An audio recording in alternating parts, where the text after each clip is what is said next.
Hello everybody. In this video, I'm going to take you through a quick recap of the active investing series.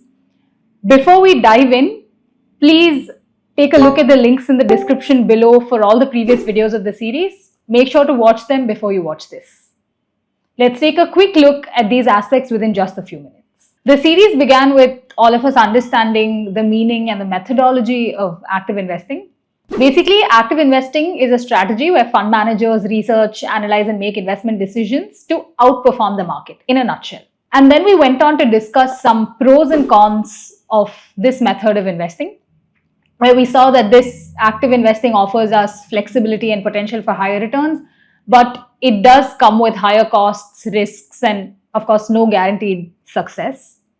And speaking of costs, we definitely cannot rule out the expense ratio aspect. Even small fees compound over time, which significantly affects your long-term returns. But the more important question being, when does active investing work best? It works best in inefficient markets where skilled fund managers can capitalize on opportunities that others may miss. So the role of expertise in this kind of investing plays paramount importance. And as a final takeaway, active investing isn't just about predicting the market, it's about making informed strategic choices, and the right expertise can make all the difference. If you're looking for expert guidance, get in touch with us using the contact in the description below and stay tuned for the next series on this channel.